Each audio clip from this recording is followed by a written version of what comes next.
Hello there, and welcome to a very special episode of Electric Sheep. This, for once, won't be a story of fiction. This will be, um, well, a little lesser known theory on the origin of 420 in pot culture. Now, it will be explained, and so I should just tell you that the name of this story is The Origin of 420. But because ChatGPT is weird, it doesn't read the title, it just does some weird little sound effects at the beginning. So without any further delay, the origin of 420.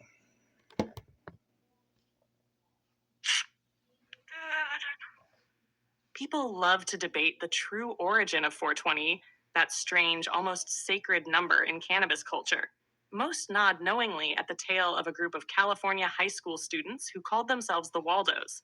They supposedly met at 4:20 p.m. to smoke near a statue, and from those adolescent rituals, the number spread, especially with help from the Grateful Dead's devoted fan base.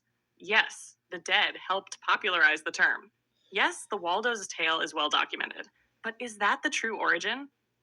Not necessarily, because hidden in the dusty volumes of weird fiction lies a reference so obscure, so strange, that it may predate all others. It lies in the jungle ruins of Venus.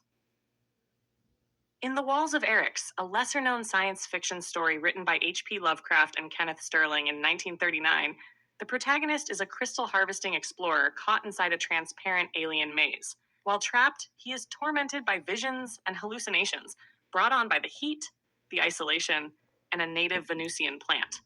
The story describes the disorientation, the confusion, and the drug like effects of this alien flora. And then, curiously, at the end of his ordeal, the narrator checks his watch. The time? 4:20. A minor detail. A footnote. But perhaps more than that. This tale, published decades before the 1970s counterculture explosion, contains a timestamp paired directly with plant-induced visions, an early subconscious link between altered consciousness, botanical influence, and the number 420. Could it be coincidence? Perhaps. After all, Lovecraft trafficked in cosmic horror, not cannabis. But Lovecraft's genius lay in his instinctual sense of myth. His stories often tap into the unconscious architecture of symbols, the hidden resonances of time and meaning. It's not that Lovecraft invented 420, but maybe in his alien jungles and warped minds, he discovered it. So is The Walls of Eryx the true origin of 420?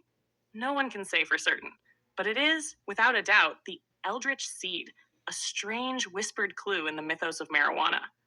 A cosmic giggle echoing from beyond the stars, and maybe, just maybe, from the very first puff. Well,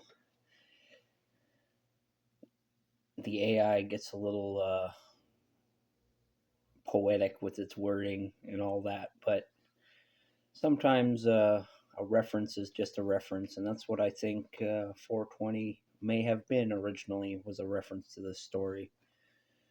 And it just kind of got covered up and lost. Maybe it's just a coincidence, but it's there.